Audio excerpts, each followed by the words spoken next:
President Trump is meeting with his cabinet right now after marking 100 days in office. The president opened that meeting by touting his accomplishments, then blamed the Biden administration for the latest GDP report showing the U.S. economy shrank in the first quarter.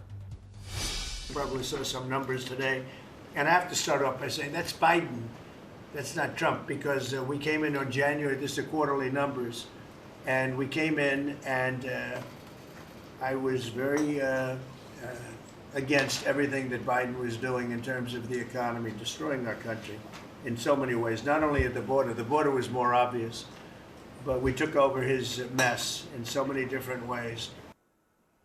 And I want to bring in our senior White House correspondent, Selena Wang, because, Selena, the president also said if you take out some of these numbers, GDP is actually up, and he touted investments in the U.S. What do you make of his explanation for this GDP report compared to what economists are saying?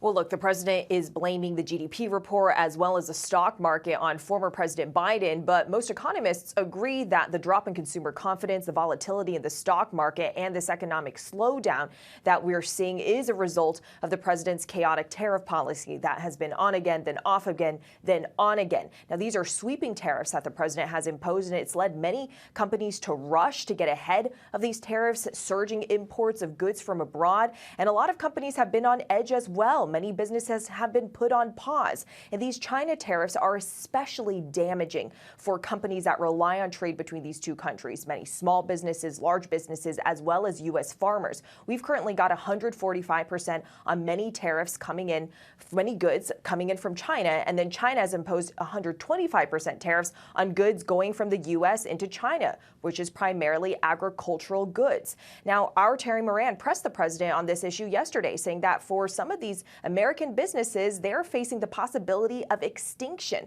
The president brushing those concerns off, saying that everything is going to be fine. This administration continues, Diane, to maintain the position that any of this short-term pain is worth the long-term gain of revitalizing American manufacturing. The president also posting on Truth Social today, telling Americans to be patient. Selena, the president talked a lot about China, as you say. One of the things he really wanted to emphasize here was the elimination of the de minimis tariff exemption, and that's on sort of smaller imports. They're saying that this is helping small businesses. What did you make of that exchange with the Commerce Secretary?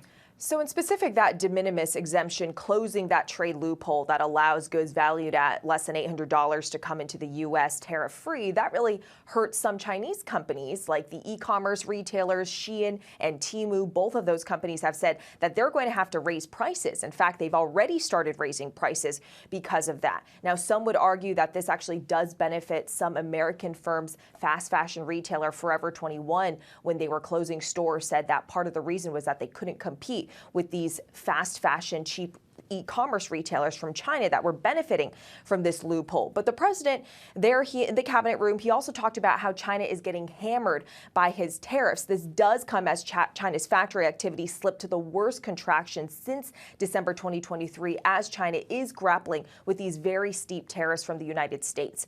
But the president, he also reiterated that we're talking to China. Now, Beijing has repeatedly said that they are not talking to the United States when it comes to trade. So it's still unclear at this point if negotiations between these two countries are even happening.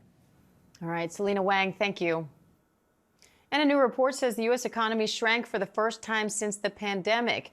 The GDP decreased at an annual rate of 0.3% since the beginning of January. That's the first drop in 3 years. Let's bring in Chief Economist at Numerator, Leo Feller, for more. Leo, thanks for coming back on. Always great to have you unpack these things with us. So, as you heard me saying with Selena, President Trump says this GDP report is a result of the Biden administration. What's your take on his comments, his explanation, and what he's saying that if you remove some of these numbers, we're actually up? Well, let's look at the data. So the data itself is telling us that in 2024, every single quarter of 2024, the economy was actually growing. And every single quarter of 2023, the economy was actually growing. It's really this first quarter of 2025 that the economy has shrank. And granted, this is a negative 0.3. This is basically flat. And it suggests that consumers, that businesses are basically just waiting to see what's going to happen next. This really looks like it's something that has been happening much more recently in the past couple of months, as consumers have been stating that they're increasingly nervous, they're increasingly pessimistic about job prospects, about income growth. And businesses themselves have announced that they are uncertain about how much they will be able to sell in the future, given how much policy change has occurred just in the past 2 months. So, big picture, why is GDP dropping and what can we do about it? Yeah, listen, the big thing is that consumers have slowed how much they're spending, right? So spending is still up, but they're slowing it down. Businesses have imported quite a bit, right? And that's to try to front run these tariff increases. So if you think about, right, tariffs coming into place or already in place for products from China, businesses have tried to get ahead of this by bringing a lot of those imports in and boosting their inventories. Right now, I mean, businesses are basically saying, they tried to do this front loading, but we're even seeing in other data shipments from China drop substantially, which suggests that businesses have already done a lot of this front loading and they're stopping to bring in, new goods, given the high tariff rates that are in place right now. So, Not sure. sorry, Leo, go ahead.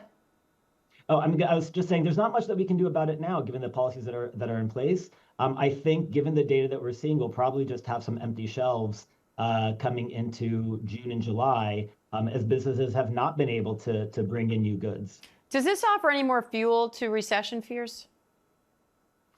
I think we are at a tipping point where we can go into a recession, but we are really at that margin where it's possible to still step back and continue to have economic growth.